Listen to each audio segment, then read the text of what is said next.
infinite complacence, people went to and fro over the earth about their little affairs, serene in the assurance of their dominion over this small, spinning fragment of solar driftwood, which by chance or design man has inherited out of the dark mystery of time and space.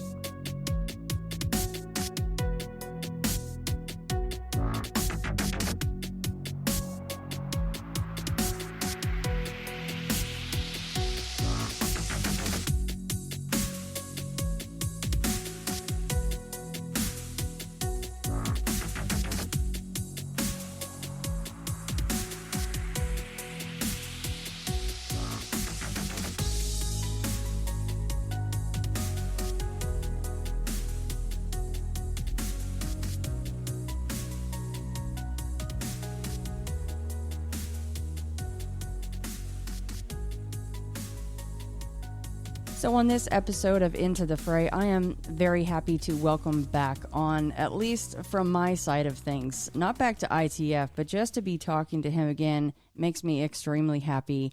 And this man's name is Tracy. And I first talked to Tracy many, many years ago on Sasquatch Chronicles with Wes and Will. We were all on for the call, and it was quite the stunning story. And Tracy, we did lose track of each other there for a while. We hadn't talked in years, and then you recently just reached back out to say, "Hey, Shannon, how's it going?" And I happily opened and replied to that email. So it is so good to be talking to you again. It's good to be talking to you too, Shannon. And I'm not going to do any precursor or a tease for this story in any way, shape, or form. There is really no way to do that. You kind of just have to hear the whole thing, right? Because it starts out a pretty normal event for what you do, and it took a hard left for you and pretty much changed your life. So there's really no way to tease this story. So I am just going to go ahead and let you take the reins. As much as you want to share about location and all of that, it's up to you. Okay, Tracy? I can give it to you as best I remember. I mean, I don't remember some of the highway names because I haven't done that job in years. I still remember the location. I'll never forget that. Well, back then, this was in 2013. I delivered magazines. I traveled all over the Southeast. You know, I'd leave our warehouse on Monday mornings, and I wouldn't get back sometimes until Saturday. You know, this was one of my longer routes. It had all been kind of a pain in the butt the entire week. The first truck that I got in and left the warehouse broke down on me. So they had to bring me another truck.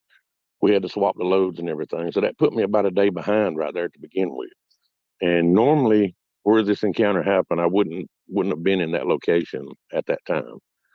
Would have passed through like the next morning. I was behind and was trying to get somewhat caught back up because this was my longest route and I wasn't going to get back until very early Saturday morning anyways. Anyways, it had been storming. And that was something else that was slowing me up. It was really bad storms, lots of rain, you know, heavy wind. I think there were even a few tornadoes around at that time. And I was going through, I had just crossed from Alabama into Mississippi. I was headed to Corinth, Mississippi. I'm not sure the exact distance from the state line. I had left Florence, Alabama. And I'm not sure the distance from Florence where this happened. I'm guessing about 20 miles. Like I said, I haven't been on that road since around that time, 2015 when I left that company. I had just crossed the bridge and I was getting close to Tishomingo County High School in Mississippi. I could see the big lights from the school, you know. And the serpentine belt on my truck broke.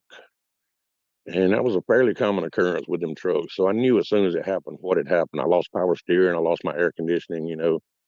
So I just pulled it over right there on the side of the road and came to a stop and then made the calls. Well, my boss called in and found a tow truck out of Corinth that would come out there and get me, but it said it was going to be in a little over an hour because he was on the call. So I just said, well, okay. It's storming, so I climb over into the back. It's a big cargo van, big Sprinter cargo van. I climb over in the back and I'm just going through organizing totes, getting my next orders pulled and just trying to keep busy while I'm sitting there waiting. It got really stuffy hot in there, so I opened the side door on the side of it to get a little bit of air in between the rain and everything. But I had hung a flashlight from the ceiling so I could have something to work by. And I'd been doing that for a while. I don't know how long. I kind of had to use the restroom. So, and it's raining to beat hell outside. I mean, it's raining so hard that, I couldn't hardly see car lights coming down the highway, which there wasn't a lot of traffic on that road that night anyways, which is kind of unusual for me because it's a 4-lane highway. I stood in the side door and was taking a leak. I heard a noise. It sounded to me like a deer snorting or something like that. And I thought, surely there's not a deer out in this rain right here. But I had seen a lot of deer along that area. In fact, I had hit one there several months earlier, right along in that same stretch. I stuck my head out and looked toward the rear of the vehicle, and 12 inches from my face, there's a monster. I don't know any other way to say it.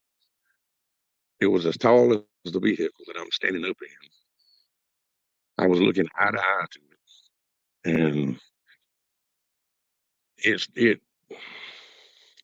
I think I urinated on it. So what happened was urinating out the side door there. Well, I stepped back because I didn't know what I didn't know what I was looking at, you know. But when I stepped back, I fell backwards over some totes and ended up against the back of the driver's seat. Well, this thing stuck its head in the cargo door and was looking at it. It couldn't run. There was nowhere to run. There was nowhere to go. I was afraid this thing was fixing to reach out and grab my leg because my foot was, 2 feet away from it. I started fumbling around the driver's seat. I carried a pistol at that time, and I used to carry it clipped to the seatbelt bracket on the side on the driver's seat. I'm getting a little chill just just thinking about this stuff again. Anyway, I managed to get the pistol, and I'm trying to pass it to my right hand. And as soon as I got it in my hand and pointed it at the thing, his expression changed totally from an aggressive look to like a oh crap. His eyes got really big, and he took his mouth and made this really loud noise. He then got out of the door, and as soon as he did, I managed to clamber up and get back up and stepped up between the driver's seat and passenger seat, trying to look out the back door. And that was about the time there was a flash of light. It lit up, one of them long flashes that lights up everything for several seconds. And I saw that creature. He was making tracks for the wood line, which was about 30 or 40 yards away. But there was 3 other ones with him that I never saw till that moment. One was coming from toward the front of the vehicle. The other 2 were coming from behind the vehicle. So I pointed the pistol out the door, and I just dumped the magazine in their direction. I just gave them everything I had. Shouldn't have done that. That really jarred my ears a good bit right there. But I slammed the cargo door shut. I jumped into the driver's seat, and I'm sitting there trying to figure out what to do. You know, and I decided, hell with it. I'm not sitting here. I'm going to drive this thing as far as I can. You know, when you serpentine belts, it doesn't affect your cranking ability unless you've already run the battery down. It just doesn't charge the system. It doesn't run on its own. If your belt breaks, you're pulling all of the power out of your battery. I cranked it up and I drove without headlights and without windshield wipers to Burnsville, Mississippi, which I believe was about 7 or 8 miles away. And there's a gas station there. And I pulled in there, and that's when I called my boss and told him that I had moved. Didn't like sitting on the side of the road down there. I didn't tell him what had happened. And he said, well, call the driver and let him know. And I called that tow truck driver, and it turned out he was like 10 minutes away from where I was. He said, "I'll be there in about 10 minutes." And I went inside and got me a drink, and I'm just pacing around trying to calm down because I couldn't wrap my brain around what had happened. I've spent my life down here hunting in the woods, fishing and camping, and never thought that anything like that could exist. And I had heard of Bigfoot, when I was younger, but it was always in California, in Oregon, Washington, Alaska. That's not something that I'd have to worry about ever seeing over here. It was my naive thinking. But that's basically it. The tow truck driver came, picked me up, dropped me off at a hotel in Corinth. They had my truck fixed the next morning and managed to finish the route. What happened to me that night changed me in ways that I, you know, couldn't sleep. Um, I didn't go hunting or fishing. I didn't go outside after dark for a long time, several years. You know, that's basically the encounter there. So as far as I can recall. Tracy, how did that affect your job going forward? Because that was one of your usual routes, correct?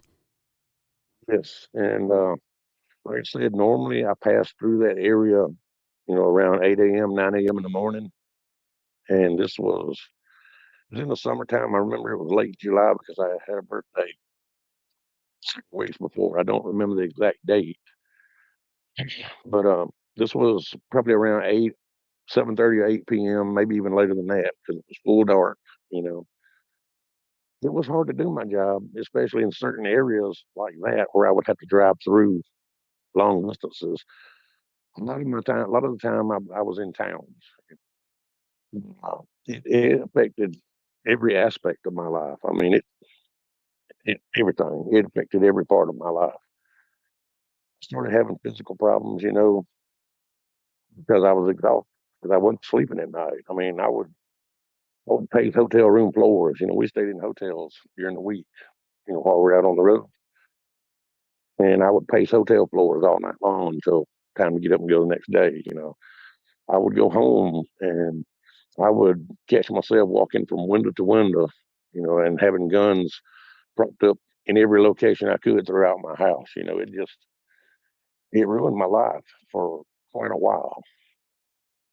It took a lot of accepting and a lot of getting over to get past that encounter. But yeah, it affected every aspect of my life. Who did you end up telling about that experience? Like right after, was it family, friends? Who did you tell, if anyone? I told one very close friend of mine. The only reason I told him is because he has for years believed, and swore that he had seen some down here. But just him. He was the only person I told until I talked to you guys. Now, okay, so I'm glad because I told you in the beginning, and I'll tell everybody listening that I purposely did not go back and listen because, as everyone knows, I say it all the time. I like to hear as much as I can for the first time as I'm talking to someone, even if it's again after years. I completely forgot the fact that there were essentially two happenstance things that went down to put you exactly where you were to run into essentially what I'm assuming is a family of Bigfoot, which I have questions about that too. You're not going to know, but I'll ask them. But first, the truck breaks down. You're a day behind. You should have been long past where this occurred. And then the truck they put you in, that also breaks down right where this family of Bigfoot is. How long had you been sitting there in an estimation before you had to use the restroom and ended up essentially what we're assuming is peeing on a Sasquatch? I would guess about an hour, maybe a little more. Was there any, and it was, I can hear it now, the rain on this, and I encourage everyone, if you don't know what a Sprinter van is, go ahead and look that up. Very, very large, capable vehicle, very tall, We by had the the way. largest one. We had the largest one at the 3500s. Oh, Dual river. Yeah, that okay. That's a beast, actually. Yeah, I love those things. I drive those in a heartbeat. That is a zombie apocalypse van right there. Yeah, because I can hear the rain right when it's pounding on a vehicle. You can't hear a thing. So for you, even if these things, because you had been sitting there about an hour, you said if things had creeped in, or even if they were touching the truck in some way, shape, or form, you wouldn't have heard anything coming in around you. No, and there was a lot of wind that night too, so it was actually moving. Those things have got a really tall roof, Yes. and so it was kind of moving the vehicle a little bit every now and then when there'd be a gust of wind. But yeah, there was no way. It was quite loud back there. Put it that way. I had my phone. I think I had turned it on to listen to some music, and I couldn't even hear the music, so I ended up turning the phone off. So, and this is a perfect segue, what you mentioned about the Sprinter vans, especially that model of the van. Their roofs, again, everyone go look this up. They are huge vehicles because they're where the door sits, it's not like a normal van. Where the door sits on normal vans, there's like maybe what, 2 inches, and then the roof ends. Those things just keep going. And when you said that in the very beginning, you said it was as tall as the van, there's a part where you say you stuck your head out. And I'm imagining being inside the van. And if you're in a van like that, you can actually almost stand completely like normally tall if you're kind of inside the van and half out of the van, right? And then you said you were eye to eye with it, which would put it at a like what's the estimation of its height then? I measured later on, a long time after that. I had a tape measure one day, and so I measured from the ground to the top of my head, standing in the van there, and it was over 7 feet 6. Mm. Uh, so I guess this thing probably would have been close to 8 feet because he was kind of when I first looked, he was eye level with me, and I'm just standing up. I'm 5'11", and I was just standing up inside the van. But he looked like he was hunched over a little bit because I know when he stood up after he pulled his head out of the van, I couldn't see his head. Mm. He had the chin down. How wide was he? Can you guess on that? How far across was his Hmm. chest and things? That was what I was having problems with looking at. I'm like, what in the hell is this? Because his shoulders had to have been. Mind you, I never saw both shoulders at the same time because the way he leaned in, he kind of had one shoulder in his left hand, out of my sight. I couldn't see him. But his shoulders, I would guess, were close to 3 to 4 foot wide. He had a very large kind of barrel chest. It almost kind of reminded me of an old whiskey barrel with legs. Mm. You know, his arms were huge.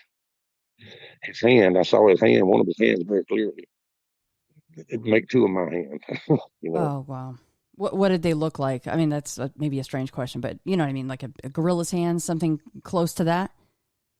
It looked like our hand, except maybe the fingernails were a little shorter and stubbier. Had very wide fingernails. What about his face? That might not be the nicest thing to recall, but would you mind sharing whatever you can about details of the face? I have never seen that picture of that man's name was Dan Vendramini. Did this story about Neanderthals and called Them and Us. And he had drawn artwork of what he thought Neanderthals looked like. They were totally hair covered. That thing, the first time I saw that picture, it gave me nightmares because, with the exception of its eyes, that was exactly what I saw when I looked out. It had a nose that looked human, but it was very flat. It wasn't like a chimp's nose or gorilla's nose. It had very wide jaws, a very wide mouth. His teeth were huge. Canines were about like human canines. They're not really pronounced, but you can see them. The skin, from what I could tell now, he was soaking wet. So his hair just looked black to me. But the skin was kind of a light, almost grayish color. primer gray, you know, but just a little darker. He had hair like a beard, I guess you could call it, except around his eyes, across his nose, around his mouth somewhat. The hair on his head was probably 4 or 5 inches long because when he leaned over and looked in the truck, he was dripping into the trunk. There was a puddle of water there where water had dripped off of him. Hair, like I said, all I could tell was black because he was soaking wet. It could have been brown. It could have been, and two, it was dark outside. I saw all this through the light of my flashlight hanging from the ceiling of my truck, which it's a bright flashlight, you know, so it was pretty well lit up inside the van. That's his eyes. I remember his eyes looked like they didn't have any whites of his eyes. They were just solid dark until I pointed the pistol at it. And when I did that, the look on his face, you know, it's like his eyes got real big. I could see the white of his eyes then. That's as much as I can remember about it. If you can find that picture, replace the eyes on that picture with normal looking eyes, you know, with a round pupil. And that's very close to what I saw. Yeah, I remember being on that email chain. It wasn't that long after. And when that them and us picture came through, it had like this sneer on its face. I remember that picture very vividly, and I will find that and put that in the show notes. But you're right, because I think that they had added, or there was added red eyes on that one, right? And it had pupils that looked like a cat's eyes, Yeah, you know. yeah. Tracy, do you remember thinking, I wish I had a bigger gun? Yeah, because I really wasn't sure what I was going to do against the thing. I mean, Yeah. I've carried 45 since I was in the military. And I have absolute faith in that pistol and in that cartridge until I saw him. I'm not sure I could have, I'm not sure I could have damaged him enough to put him down if I had. And of course, not that you knew at the time, but then there were the three others outside, right? Yeah, that was the final creeper right there. I mean, I saw that one and I'm thinking, there's no way that thing exists. I'm imagining stuff, you know. But when I saw the other three running along with it, yeah, that's what made me leave that spot. When I was trying to shut the side door on it, I actually had to try 3 times because one of the empty cartridges I had fired falling down in the track. I just kept slamming until the door slammed. And when the tow truck driver asked me if I had anything in the back that might tip over or spill out, you know, he said you might want to get in there and level it all off and slide it to the back. I couldn't hardly get the door open, you know. And that was when I found that cartridge bent up, stuck down in the track. And I kind of just picked it out and threw it out in the parking lot, you know. Yeah, I don't think that gun would have been enough. Yeah, you're probably like throwing that out like real incognito. Like, I don't want to have to try to explain why there's an empty shell casing in here. When I ended up having to do some explaining because one of the other drivers used the truck. I think it was like 2 weeks later, and he dropped his ink pen or something in the back there, and he was reaching around down in the side panels on that thing. There's no interior on them. It's just the like, holes, you know, through the interior wall to the outside wall. He found two empty cartridge cases in there. He asked me, he said, "What the hell you been shooting at?" Oh, I said, "I think it was in my bag. I just go, you know, I don't Yeah. think you believe me, but The other three, what's the size estimation on those? one of them appeared to be close to the size of one that was up toward the front of the vehicle. Because when they were running away from me, he was actually closest to me. The other two were smaller and a little slimmer looking, but they were still well over, let's say, 7 foot tall. And I believe they were all males. I'm not sure.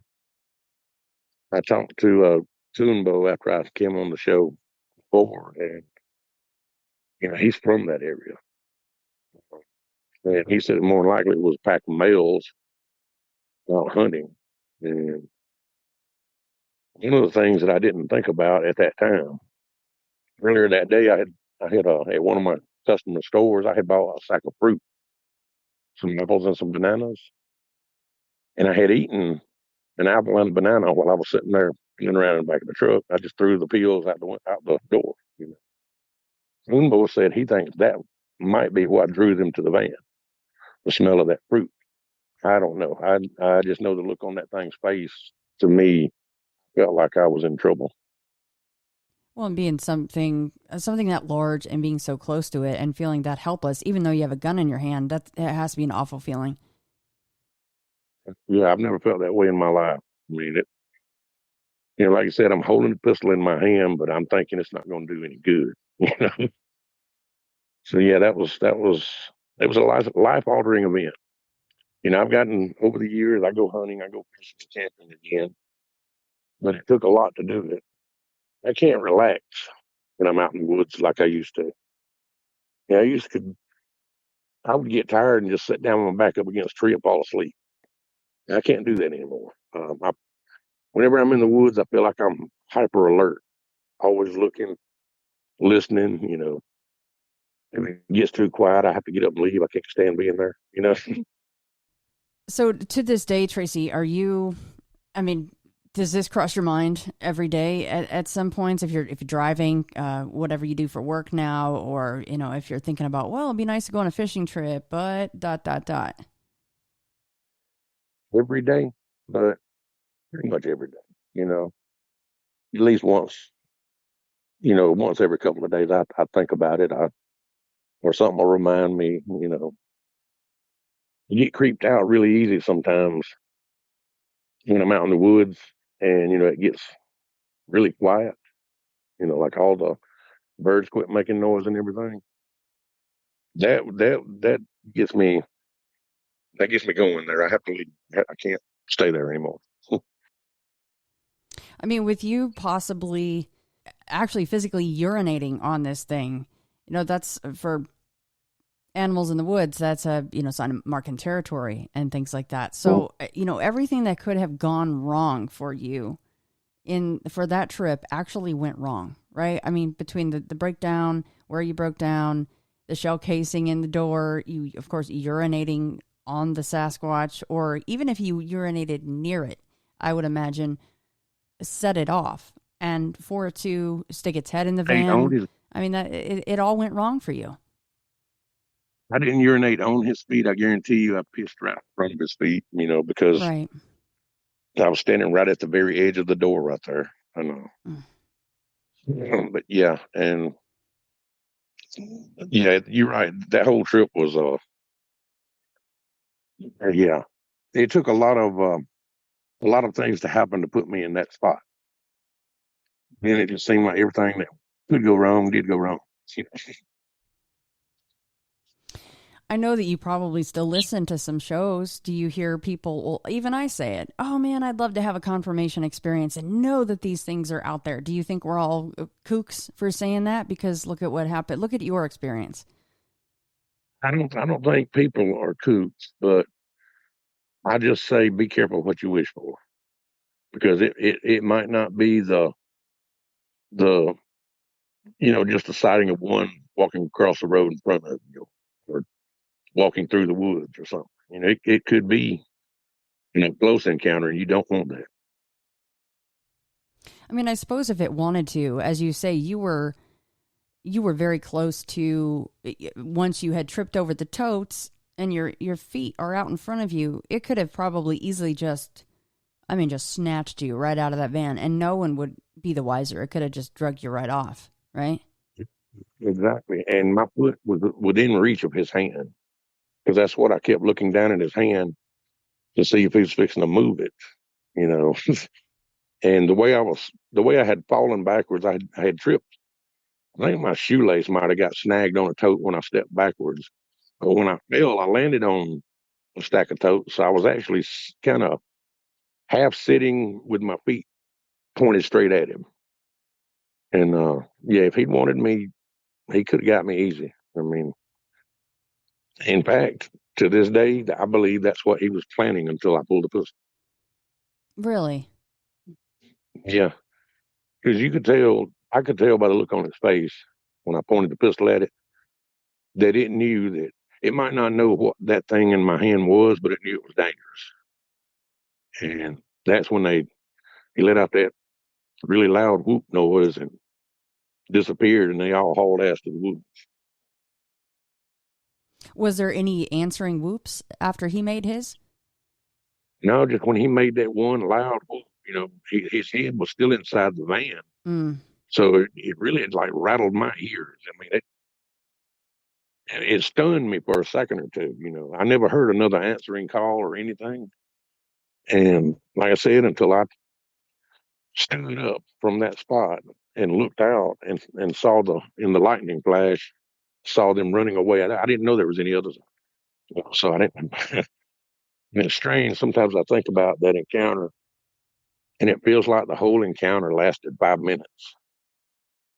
But in reality, I think it may have been less than a minute.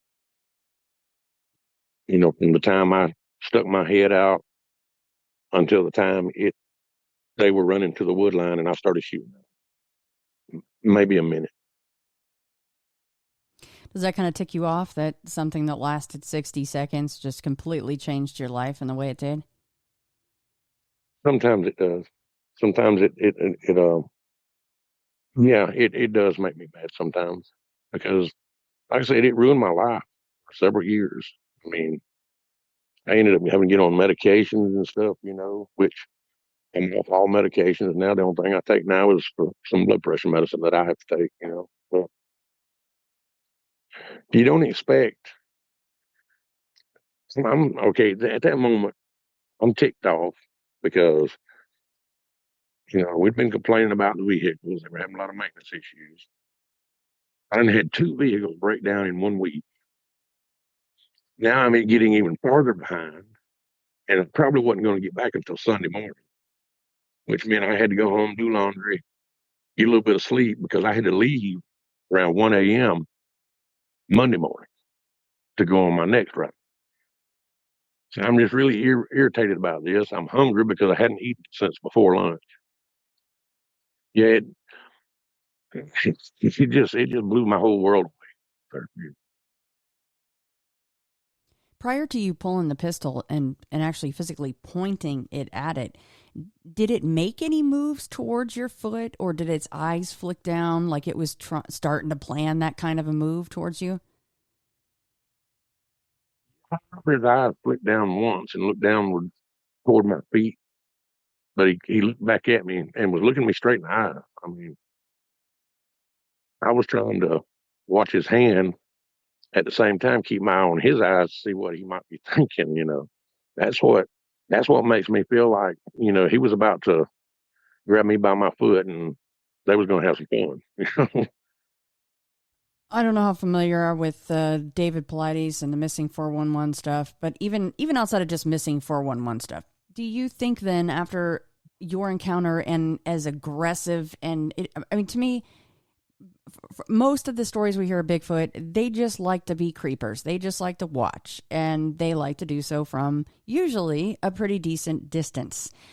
For it to be that aggressive and literally in your face and come inside of the van is a very different encounter. That is a very different sighting than we usually hear. So in regard, and this is just your opinion, of course, none of us know, but in your opinion, are some or many, maybe, if that's your opinion, of the people that go missing in the woods, do you think that has anything to do with, a pack of males, as Kuhnbo had said, on the hunt, and they're taking folks?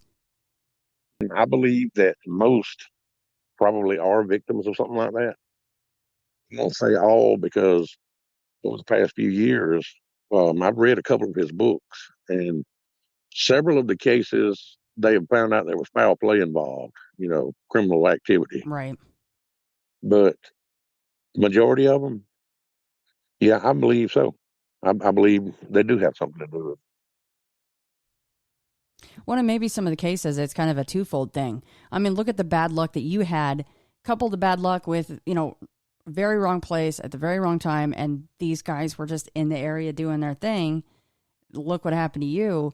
You have people that do silly things in the woods all the time. They'll go out by themselves, or they'll go off trail, or maybe they fall somewhere and no one can hear them. And then if they're in that situation, as you were in yours, they come across somebody like that. I mean, in their minds, they're probably like, hey, I mean, why not? Right? Like, why not take this person?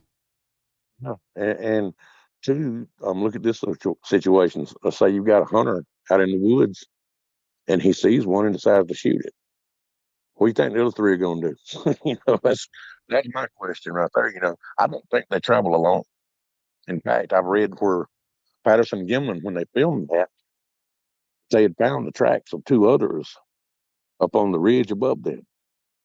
When they filmed that video, I don't think they're ever completely alone.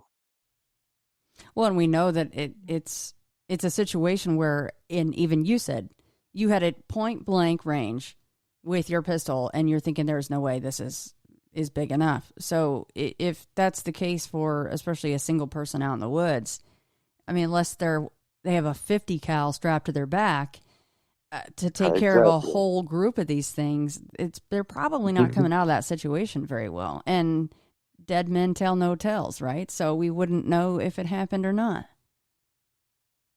And if they are consuming the victims, I mean, there's not going to be very much left, even skeleton wise. Well, and that was something that Will always said, right? Like they'll send the sentinels out, of course, to check things out, but when they're going out to do probably business that we wouldn't want to be part of, like hunting, we don't want to come across them at that point, then they're not going to go out and do that by themselves. I believe they're pack hunters. I believe they work a lot like coyotes do when they hunt. Coyotes they will kind of spread out and just kind of rush in until one manages to catch something, and then they all try to share it. But yeah, I think they pack hunt. I think they work together. It doesn't take a lot of intelligence to do that because if you look at chimpanzees, they do the same thing. I saw a special not too long ago about excuse me, chimpanzees hunting and killing other chimpanzees, and so yeah, they work together. All I can say is, if you're ever out and you see one, don't shoot at it. Don't, unless it's like a last resort, because there's probably another couple of two or three, maybe four, hanging around pretty close by. That's my opinion. I'm by no means an expert on the subject. I just had an encounter, but I have done a lot of listening to shows and researching and reading books, and that's just what I've come to believe. Did it ever cross your mind to go, you know what, the desert is where I need to move? Did that ever cross your mind at any time after this experience? I actually did. I mean, seriously, Really? I thought about moving down to the beach in Florida, anywhere where there wasn't a bunch of woods around. But yeah, I actually considered relocating. Yeah, it ruined my life. I mean, and in fact, I did go to Ohio in 2015 and stayed there until 2016. Stayed about a year. And the only reason I came back is because I finally got the call for a job down here that I had been trying to get a couple of years. I explained to them, I said, well, I'll have to fly down there for, interviews and stuff. And they worked with me and they ended up hiring me for the job. So I ended up moving back down here. You hear a lot of encounters from the South where these things seem extra grumpy and in your face. The other things I've noticed too, the ones over here aren't usually as big as the ones out west in the Mm, mountains. right. And I don't know why that could be. I mean, unless, the climate, the temperature, the heat might tick them off a little bit, but they do. A lot of the encounters that I read about aggressive stuff. Now, there are some stories from out west, about an aggressive encounter, but most of the encounters down here in the South are aggressive. They're not passive encounters. They're not, where you just see one. It's usually an approach, banging on your house, things like that. So I don't know. I don't have an idea. I don't have a clue why that could be. Well, you say they grow them bigger in the West, which is usually true, of course. But I would say, in your opinion, they grow them plenty big down south, right? I think the one that got in your face was plenty big, and you're like, Oh I'm yeah, all set on that. Seeing those again. he was bigger than anything I want to tangle with. I mean, he Yeah. was very huge. I mean, like muscular huge. Like a power lifter. Seen these guys that go to that strongman competition. You look how bulky and how thick they are. That was the impression I got of his physique. So he was the more muscular one out of the four of them, right? As far as I could tell, he was the biggest one out of Yeah. out of the four. So I wonder if that was some sort of a maybe they're just young adults that he was kind of training, for lack of a better term. That's kind of what Kumbo suggested. They were probably two good sized males with two just out of their teen years bigger ones because they were significantly smaller than the other two, but they were still huge. So that was what Kumbo suggested to me, and that's what I kind of believe too. We had what Will always like to call the brown pants moment, right, Tracy? Yes, ma'am. I exactly did. Actually, I had the wet pants moment because when I fell backwards, I finished urinating on myself. Oh, I mean, who uh, who could blame you, really? That would have been the least of what I'd have done. I'd probably, who knows, passed out, done the brown pants, and urinated. I don't know, because when you really stop and I mean, yeah, everyone's going, "Wow, listen to that story," but when you actually try to put yourself in that position, that's so much nope. I can't even begin to say. That is not. I've heard plenty of experiences that I'm like, that's too close. It's too aggressive. It's too life changing in a horrible way. And yours, it just hits all of the points of that. you know what was strange about the whole thing is while it was happening, I mean, I was afraid. But I didn't feel panicked. I knew what I had to do, or I knew what I was thinking I had to do. It was after it was over with, and I got up in the driver's seat when I had a panic attack, and I started shaking so bad that I wasn't sure I was going to be able to drive the truck if we could get it cranked. I had a panic attack when I got to that store. I had another one when I got to the hotel room. Just and continued having. I thought I was having a heart attack, literally. But while it was happening, I didn't feel all of that.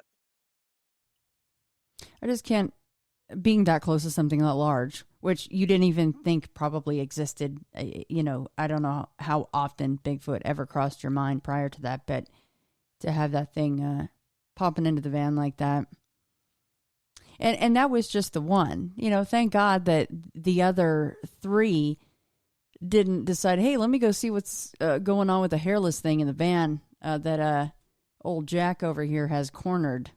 Maybe you actually would have had the heart attack. Panic attacks can feel like that, by the way. I know what that feels like. But you knew you were in so much trouble even just with the one.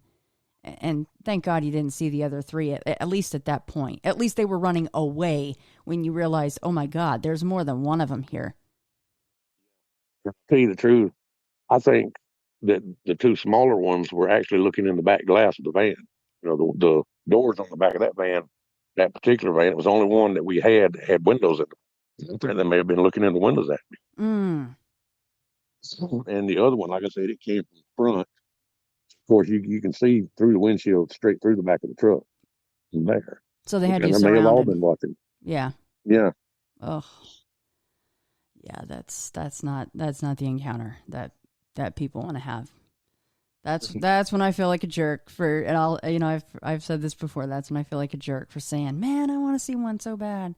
Well, yeah, you want to see one, but you don't want to be cornered by four of them in your broken down van at night on the side of the road. That is awful.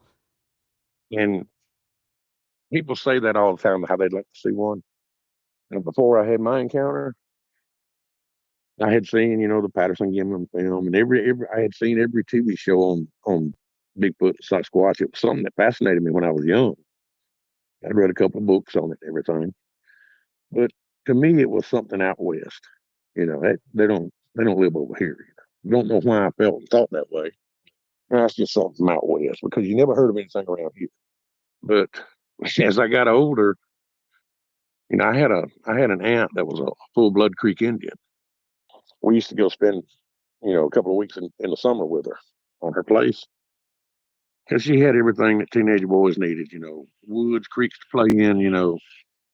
Fish. Just whatever. But she would always tell us to watch out for those people that live in the woods. She had a name for them. I cannot for the life of me remember that name. I asked my sister the other day if she remember that name that Aunt Sudie used to tell us, watch out for those people in the woods. And because she told us now, I mean this was her. We figured she was just telling us stories to scare us, trying to keep us to behave. And she told us that one of them broke in her smokehouse and stole all of her hams. And her smokehouse was a very strong building, and I could see where she had to redo the lock, but we thought somebody snuck up here and stole all our hams. It wasn't people in the woods. We didn't believe it, but those are the stories that we used to hear. Yeah, and then lo and behold, here it is, flesh and blood right in your face. How lovely for you. And you know what the really unfortunate thing is the fact that, I mean, not only both vans breaking down and problems, but just to be in proximity to those things and whatever they were doing was pretty much like lightning striking. No pun intended. It would probably never, ever, ever happen again. But it doesn't matter because it did. So now that's just stuck in your brain, as a possibility. I mean, you can never forget that. That's why I tell people I'm not interested in researching for them because, as far as I'm concerned, they're out there. I know they are. I don't have to. I don't have to prove it to myself that they're out there. I know they are. And but there's another aspect I would like to do some research in, and it's the people in the government trying to keep this quiet. That's what bothers me the most. The only place that you can share things like this is on forums like this right here. In the mainstream media, you're laughed at and you're made fun of. I don't know how some of these professionals like Dr. Meldrum, how he has the cojones to do what he does. Yeah. He's I've heard that he catches crap too, non-believers and government folks and stuff. So yeah, I don't care to research them. I don't care to go out looking for them. They're out there. I know they are. And my encounter explained a lot of things that happened. When I was in hunting clubs over the years, when I was younger, like hunting, fishing, things happen. That explains a lot. It's like, okay, never could explain that before, but there's the answer right there. And you have had some maybe auditory or strange things going on while you were hunting that now looking back, you're thinking that might be Bigfoot? Or we never heard things, but we would have things happen like down here in Alabama, even during December. It can be 20 degrees, in the morning, but by noon it's around 70. So when we'd kill a deer, and at that time the deer hunting down here was so liberal, you didn't have to quit hunting for the day. And what we would do, because we were a gun dog hunting club, we would just take our deer and put them in this creek where a little bridge crossed it because the water stayed cold. It would keep the deer from spoiling and everything. We would just sink them in that water right there. The water was about knee deep. And then we would go on and help round up dogs, help the other guys try to get them a deer. On several occasions, deer went missing. Went back to get the deer. One time, one of them was mine. Went back to get my deer, and it's gone. In fact, all three of them that were there were gone. And you could see where something had walked across a sandbar right there beside where we would put them. But it's loose sand. It wasn't distinct. You couldn't see anything. But something had walked across it. We would usually carry lunches and keep them in the back of our trucks. And instead of taking every truck to every location we were going to hunt that day, we'd take 2 or 3 trucks and everybody just pile in. We'd come back to where the trucks were and find our lunches gone, plastic torn open, food scattered everywhere, and things like that. Coolers dumped over. We figured, yeah, that's somebody drove down here and seen this and decided to mess with us. That was, or a raccoon or something got up in the bed of the truck and tore up all the sandwiches and everything. Things like that would happen. There were a couple of places on the land that I didn't like to hunt, especially if I was by myself, because it was just really creepy. You get the feeling the whole time you were there that somebody was watching. And so I just never hunted down there very much. And even not hunting in those locations, I would get that same feeling sometimes, sitting in a tree stand, just getting all of a sudden feel like somebody's staring at you, like you're not by yourself.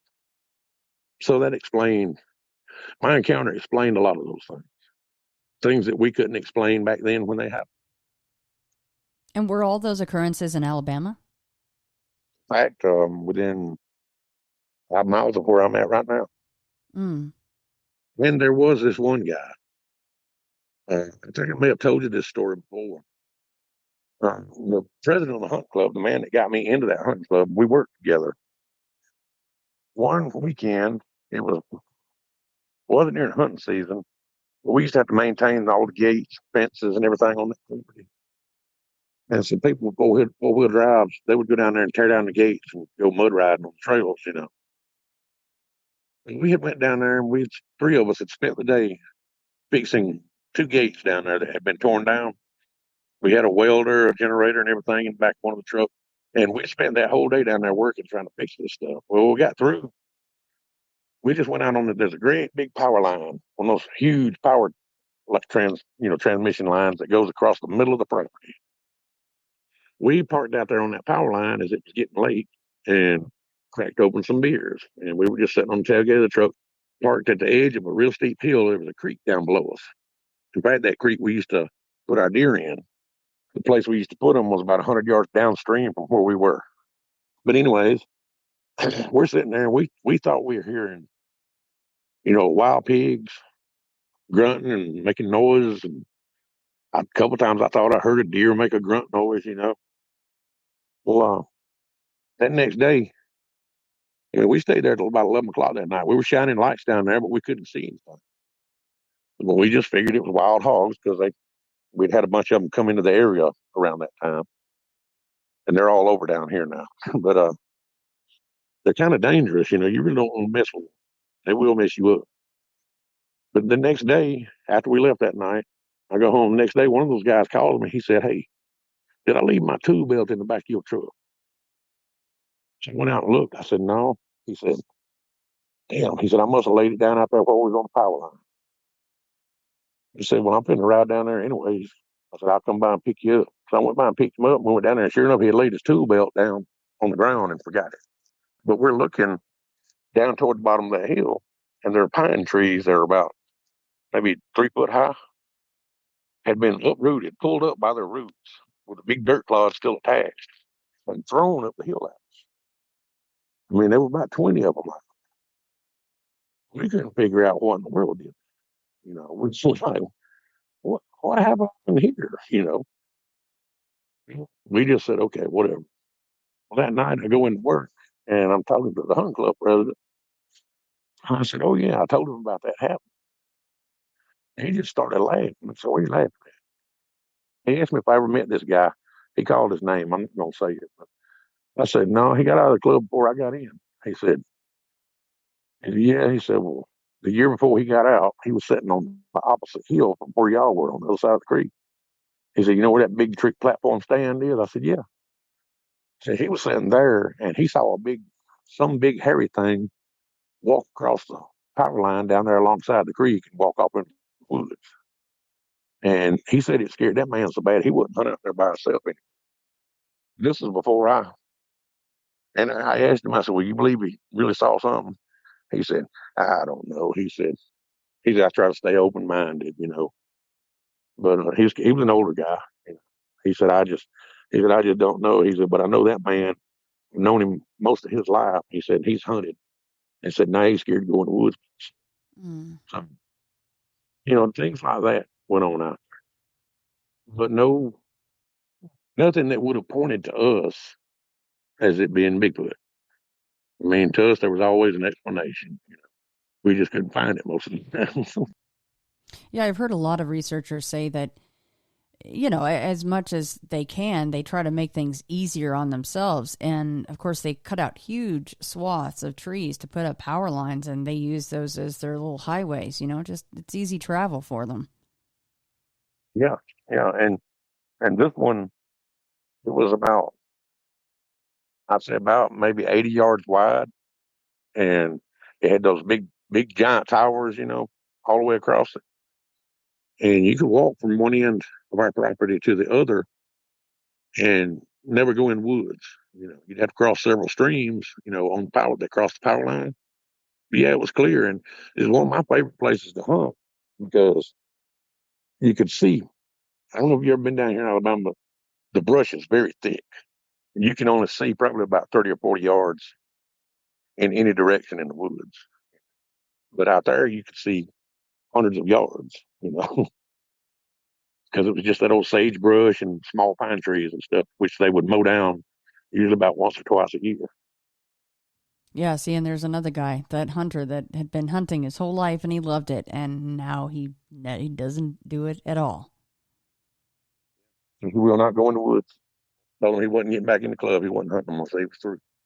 Probably saw that thing for a few seconds. Probably was much shorter. I mean, I'm just guessing it was probably a shorter encounter than you had. Definitely not as aggressive, I would hazard to say. Who knows? Maybe it was just a full-on sighting, and that's all it takes. Because you're, like you said at the beginning, you didn't know what else to classify it as. It's just a monster. That's it. Yeah, probably. And after that man told me that, it was sometime later. I just happened to be on that opposite hill because you couldn't cross the creek down there at that bottom. I mean, it was just the creek was way too deep, you know. So you had to come in from the other road. Well, I was out there on that power line and climbed up in that tree stand that guy had been using. And the creek was only about maybe 60 or 70 yards down to the left from him. And he said it walked across that flat bottom right there alongside the creek. Went from the side he was on to the opposite side of the power line, went in the woods and disappeared. Mm. And so he was close enough to tell that it wasn't a bear, which we don't have bears down here anyways. There was a black bear sighted down here about 6 years ago. They ended up tranquilizing it and relocating. But yeah, so there's a lot of things that I found out after my encounter, about people hunting down there and close to the area where we hunted. There's been a lot of strange stuff going on down there, but nobody wants to say it was Bigfoot. Do you still go hunting at all? Yeah, I do occasionally. I mean, like I said, it's not my lifelong passion anymore, which it used to be, because I could go out in the woods and just relax and think about all the crap that I had to deal with the week before, and stuff like that. Now, when I go into the woods, hyper alert, I can't relax, and when I come home, I am so tired. I guess from being alert. But yeah, I hunt, I fish, I even go camping occasionally. And you stay in tents? Yeah, we actually stay on an island out in the middle of this lake where down here to where I live. Okay, well that makes it a little probably safer in your mind, right? Like if you're on an island. Yeah, it does. Yeah. That's why. Yeah, Heck yeah. I have camped in two places where we camped in tents that were wasn't on an island. One of the places is like 50 yards down the road from one of my friends' houses, just alongside a creek. But yeah, I don't. I'm getting better. It's something I'm still working on. Actually. Yeah, and look at the time that has passed. 2013 is when your encounter happened. So everybody should keep that in mind when they're going, I can't wait to see one. Well, you can't choose your encounter. It chooses you. What we can say is, be careful what you wish for because it could be something like what happened to me. It could be a sighting like that guy had where you just see something walking away. But I don't I don't care to ever see another one, honestly. I mean, to know they're there, that's all I need. Yeah, that's about enough for you. And I bet you can't even look at a Sprinter van anymore without having another panic attack. The last time I saw one of those, there's a little small store right less than a mile from where I live. I went in there one day. The guy that works there, he's a good friend of mine. One of his vendors comes up, and he's in a Sprinter van. And I was just standing there. We were sitting out there in chairs on the little front porch, and I was sitting there thinking about it. I just had to go home. I said, "Man, I'm tired. I'm going home." But yeah, it kind of little things like that'll get me every now and then. That flashlight that I used, I ended up giving that flashlight to my nephew because I every time I try to use it, I think about that again. It's like Yeah. I got to do this thing. Which he was happy. He got $100 flashlight for nothing. You're like, it's got way too many lumens for me. I saw way too much that night, so here you go. He asked me when I would get it to him. He said, first thing he said, "Is it broke?" I said, "No, it was fine to see."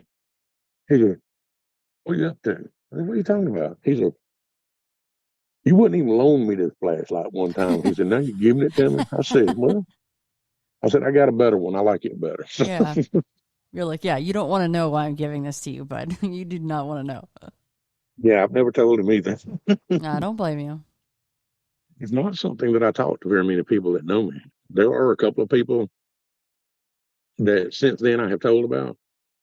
Not many. There are less than three people that personally know me that I've told.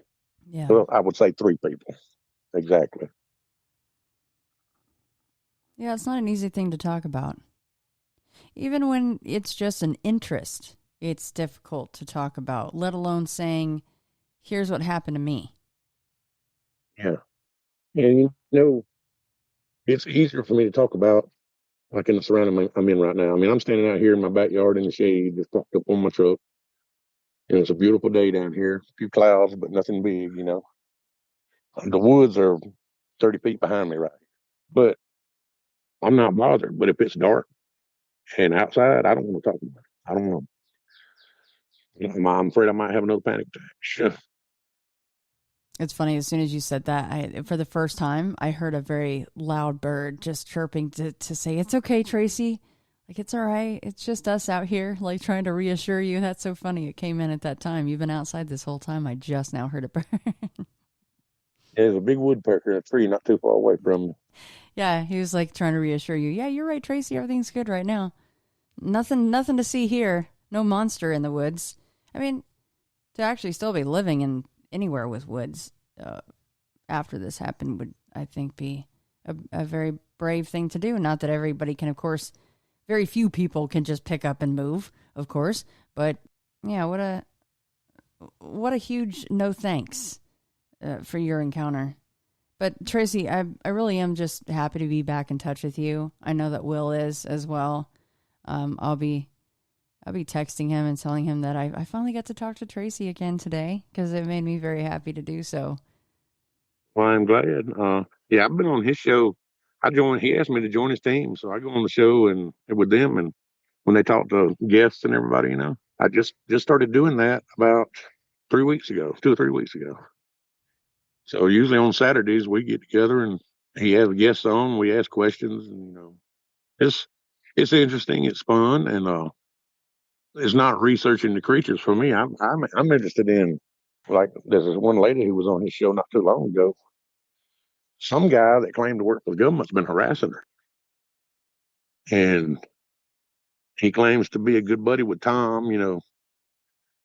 Claims that he's gone fishing with him and everything. And Tom said, "I've never met the man." But yeah, it's fun to research things like that to me. Well, yeah, let everybody know what the name of Will's show is, and are you going to be on there every week? You think? Right? Yeah. Um, Nice.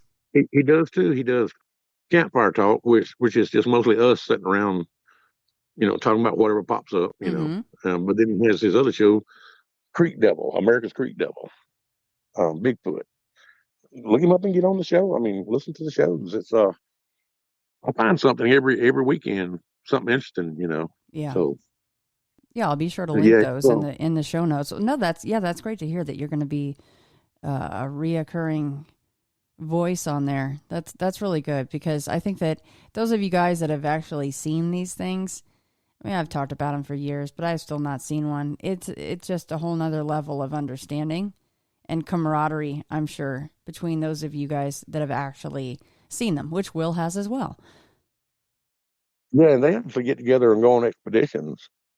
Chuck, one of the guys, asked me, if, told me I need to come out there to Oklahoma this summer. They have a big festival out there at where Hanobi is. Mm-hmm. Absolutely. Yeah, they have a big Bigfoot thing out there every year. And he's told me, you ought to come out to it this year. And my wife and I are thinking about it. We've been discussing it, when to take vacation and all this. And he said as soon as he got the dates exactly when it was going to be, he'd let me know. So we're thinking about doing that, taking a trip out to Oklahoma. Those are so fun. The conferences, we just had Monster Fest in Ohio just this weekend.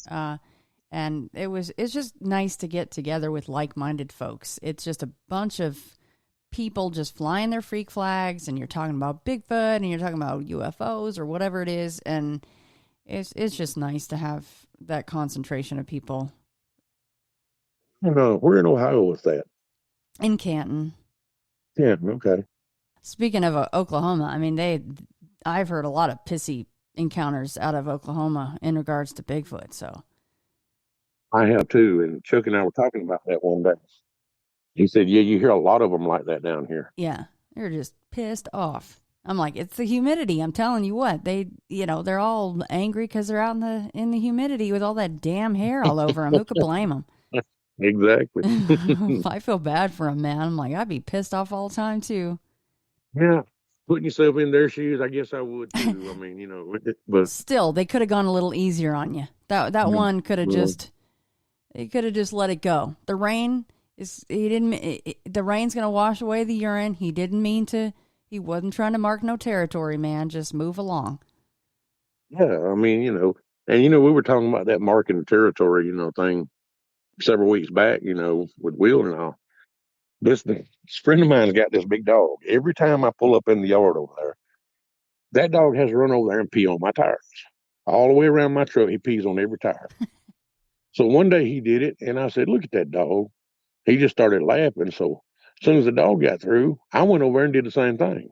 I went all the way around my truck. Well, that dog watched me do this.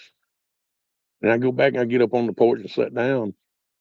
He gets up and goes down there and does it again. Walks around. He's out pissing you. Yeah, it's strange how animals do things like that, Yeah. Yeah. Yeah, I'm not positive that I urinated on him, but surely it was at his feet. Right. I mean, there's Well, no way I can be as close as he was. Well, and even with the rain, we're assuming that all of their senses, considering their life, their everyday life, is far greater than ours. And I would hazard to say their sense of smell is far greater than ours, probably too. So even with the rain, it probably immediately, as you say, even if you didn't piss on him, even if a drop didn't touch his toes or whatever it is, he knew exactly what you were doing. And not only that, he could probably see you pretty good with that damn good flashlight that you had. Yeah, that was something else. I tell you, sometimes I think about it and laugh. Then it gets a little serious again. I'm like, no, that's not even funny. Right, right. You're like, It, there's a moment of levity, and then you're like, no, it's not funny.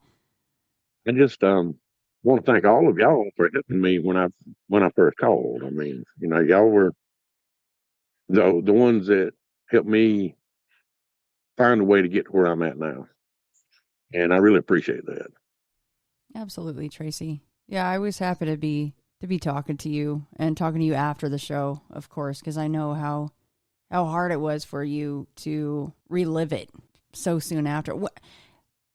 When you came on the show, how much time had passed? It's been several months because it was in 2014 when I came on the show. Yeah. I'm thinking it was probably May of 2014, and this happened near as I can figure toward the end of July in 2013. I think it was the last week of July when that happened. So, not that long. Going on a year. Well, yeah, and it was probably the first time that you had spoken it out loud, start to finish, to people that wouldn't be judging you. Yeah, and the thing about it was, I had at that point had gotten to the point where, like I said, I was on medication. I was having panic attacks out of nowhere, no reason. I knew I had to do something, but I knew if I went to a doctor and told this, they'd probably lock me up. So when I found that show, I listened to a lot of episodes before I finally got the nerve to call in. I'm glad I did. Yeah. And even though things didn't pan out so good for you guys with the show and everything, I'm glad to be back in touch with you. I love being in touch with Will.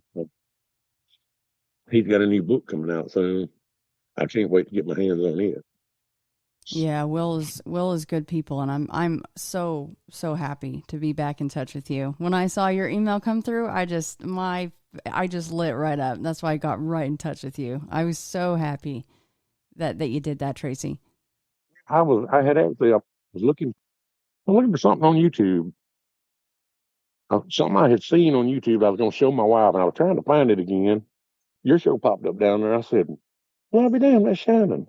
So I clicked on it. And I listened to that show. It was a woman telling some strange experiences that happened to her, and I believe it was her house had belonged to one of her relatives that had passed away, Mm-hmm. and she had a lot of strange stuff happening there.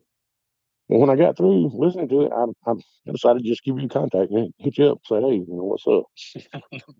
I'm glad I did too. Well, that was a fortuitous search on YouTube then. Yeah, and I never did find what I was looking for. Well, maybe I'm glad you didn't, because maybe it happened to bring you to see my name under the ITF logo, and you're like, "Hey, there's Shannon." So I'm happy about that.